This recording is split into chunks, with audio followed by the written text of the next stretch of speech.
guys, it's Today I am wearing my shirt that said because honestly that's how I feel sometimes in this house. This shirt definitely represents girls. Now, I don't know about you guys, but they were my entire childhood. My sister and I used to watch the show every single time it came on. We were obsessed with them. So I was really excited to make this video because I didn't know there were so many disturbing facts about girls. When you're a kid, you don't really notice what's wrong with what you're watching. So today we're gonna be talking about some weird facts about them and some really creepy and disturbing episodes that actually people were so concerned and complained, and it was just so messed up. And when you're a kid, you just don't know that. So let's start with a little bit of history. In 1998, the girls debuted and rocked our little socks off. The show was by far one of the most popular shows on network and kept consistently getting high ratings throughout its 6 seasons. So the entire time the show aired, everyone absolutely loved it. The girls have remained intensely popular even after the show stopped airing. As recently as last year, a makeup line launched that was inspired by our 3 beloved girls, and the series was even rebooted in 2016. I feel like any store you go into, just like Kitty, you will see like backpacks with girls, necklaces, shirts, they're everywhere still. Now, I do know the show was rebooted in 2016. It didn't do very well, people didn't like it. It has like a 3 IMDb, but the very first show that aired did amazing. I feel like sometimes people should not reboot things, like just leave it how it was. It was amazing as it was. So let's get into some weird facts. The first thing is that they have different names depending on what country is watching them. So for example, most people know them as Buttercup and Blossom. That's how up knowing them. But just as an example, in America, the girls were called Bubble, Chocolate, and Acorn, which I never knew before. Another example is that in Italy, they were called Doll, Lolly, and they had different names, Poland, France, etc. Like they just had different names depending on where you watched it. Next, let's talk about the giant eyes of the Powerpuff Girls. That's kind of what they're known for. I mean, they basically take up their entire head, but a lot of people don't know what they were inspired by. They were inspired by Yan. She has such a unique style and is obviously known for her giant eyes as well. I mean, her paintings are absolutely Cartoon Network. Okay, let's talk about the finale of the show in 2005. This finale got a lot of backlash. On March 25th, 2005, they aired an episode called I See a Funny Cartoon Future. The name of the episode was supposed to be a joke just in case the show came back in the future, which it did end up doing. But what disturbed parents and kids is that the episode ended with the guys being grilled on a barbecue.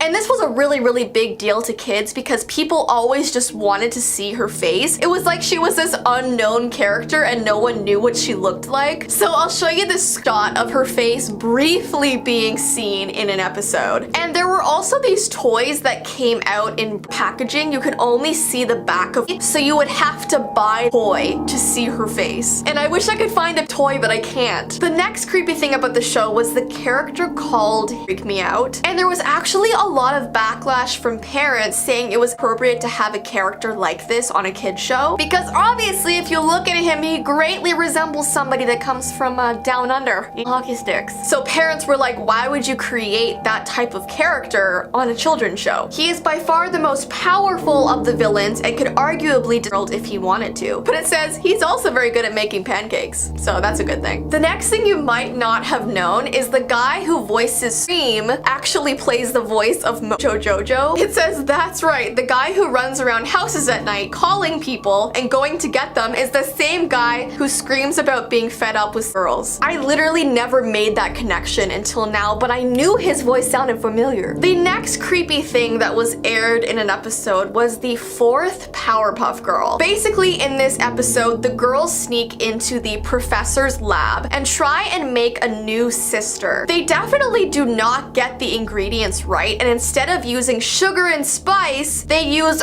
dirt. So the girls end up creating their sister and they name her Bunny. They bring her out to fight crime with them, but they start to notice something is very wrong with Bunny. She misunderstands how to fight crime and throws all the cops in jail and releases the criminals instead. At the very end of the episode, her chemical makeup is too unstable and she explodes. And that leaves the girls feeling guilty and upset, and it's such a dark and sad and just horrible episode. I actually do remember this episode, and I couldn't say words because I kept thinking about Bunny. The next weird episode is when the girls turn their town into a land. Basically, the episode starts out with the three girls racing from school, but they end up flying too fast. It says because they fly too fast, they end up traveling 50 years into the future. They discover that the entire town is stuck because they weren't there to. So all of the townspeople start circling them and they chant, "Your fault, your fault." And it's really, really disturbing to watch because basically all of the townspeople look like a pack of zombies. There's also this other really creepy episode that's about a sketchy guy who loves the Powerpuff Girls too much. Coming soon to TLC. It says there's a sketchy guy that loves the Powerpuff Girls so much that he's willing to kick them and imprison them forever. So he's basically their stalker. He has like a shrine for them on his wall. It's a really weird thing to play on a kid's show. Buttercup describes Lenny Powerpuff Girls collection as 7 kinds of creepy. It says there's something about a grown man actively luring and trapping 3 girls that doesn't sit right, and a lot of parents complained after this episode aired. The next episode that was pretty disturbing was the episode with the Sandman. It says all the Sandman wanted to do in this episode was get some sleep. And to do that, he tries to make everybody sleep forever as well. To solve this problem, the Powerpuff Girls decide to tear him so badly that he physically never wants to sleep again. So I believe in the episode they give him really disturbing, creepy, and terrifying nightmares to kind of give him a taste of his own medicine. But the nights were so scary that kids who were watching the show actually had real nightmares after seeing that episode because they had never seen girls look so scary. And lastly, there is a conspiracy theory about the show, which is a little bit out there, but I'm gonna read it to you anyway. It says the Powerpuff Girls are fragments of one girl's multiple personality disorder. It says meets a girl who suffers from multiple personality